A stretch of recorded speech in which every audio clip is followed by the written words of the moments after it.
Good morning বন্ধুরা, কাছে দূরে যে যেখান থেকে আমার ভিডিওটা দেখো তাদের অনেক অনেক ধন্যবাদ। যাই হোক বন্ধুরা, তোমরা সকলে কেমন আছো? আশা করি সকলে ভালো আছো, আর আমরাও ভালো আছি।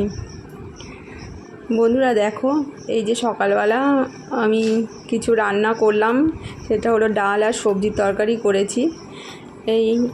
এই দেখো, আজকে না সোমবার, শ্রাবণ মাসের সোমবার, তাই তাড়াতাড়ি সব কাজ গুছিয়ে পুজোর দিকেই চলে এসেছি। তেমন একটা বড় ভিডিও আজকে করা হয়নি, একটা ছোটোই ভিডিও, তোমরা একটু কষ্ট করে দেখে নিও। কেননা কি বলো তো, আজকে একেতেই আমার ফোনের স্ট্যান্ডটা ভেঙে গেছে, তো আমি একা আজকে কতদিন ধরে ভিডিওটাও করতে পারছি না, কেননা স্ট্যান্ড একটা আমাকে কিনতে হবে। আর মনাও বাড়িতে ছিল না, তাই যেটুকু পেরেছি একটু কোনো রকমভাবে আজকে ভিডিওটা করেছি। এই দেখো, এদিকে শিব বাবাকে স্নান টান করিয়ে তারপরে পুজোর জোগাড় করে তারপরে পুজো দিয়ে দিয়েছি। আর এই সোমবারগুলো একটু করি, কোনো রকমভাবে একটু করবার চেষ্টা করি, কেননা না করলেও ভালো লাগে না। আমার ছেলে হবার আগে থেকেই এটা পালন করি, আর এখনও চলছে, যতদিন পারবো করব। আর এদিকে কিছু সদাই আনা হয়েছিল, সেগুলো একটু তুলে রাখবো। আর কি বলো তো, আমার ননদেরা আসবে, তার মানে কালকে ঠিক করেছে সবাই আমাদের বাড়িতে ঘুরতে আসবে। আর এদিকে তাই কিছু জোগাড়ও করে নেব। আজকে বিকেলবেলায় ওদের আসার কথা, মানে বড় ননদ বলেছে যে আজকে বিকেলবেলাই আসবে। কেননা সকালে বলেছিল, আমি বললাম যে না, আজকে না এসে কালে। ওরা বলেছিল যে আজকে আসবে, কিন্তু আমি বললাম না, আজকে তো এরকম পুজোর ব্যাপার আছে, আমার রান্না বান্নারও ব্যাপার আছে। কেননা সেদিন হয়তো নিরামিষ খাই, আর ওরা অনেক দিন পরেই আসবে, তাই নিরামিষকে করতে কেমন লাগে না। তাই বললাম যে তোমরা কালকেই মানে আজকে রাতে এসো, ঠিক আছে, রাতে কিছু করে নেবো, তারপর দিনই রান্না বান্না হবে। আর এদিকে দেখো, বিছানার চাদরটা একটু পাল্টে নিলাম।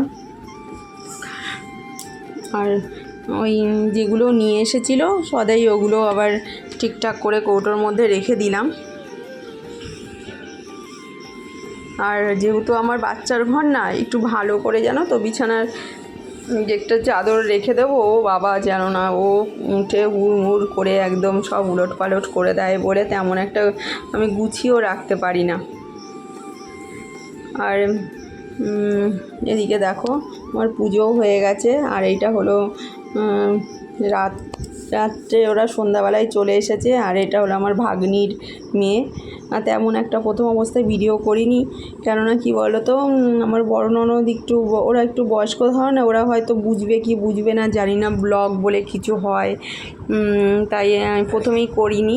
আর আমি ওদের সামনে অত মানে ভিডিও করিনি, জানো তো, মানে আদৌ বুঝবে কি বুঝবে না আমি ঠিক জানি না। আর এগুলো বড় ননদ তেমন মোবাইল ঘাটেও না, মোবাইল ওনার সেই টিপটাপ মোবাইলগুলো আছে, তাই আমি আর ওদের তখন ভিডিও করিনি। পরে যদি পারি তো একটু ভিডিও করে নেব, আর সেটা তোমাদের সাথে একটু শেয়ার করব। আর এই যে পাকা বুড়ি চোখ উল্টে পাল্টে কথা বলছে।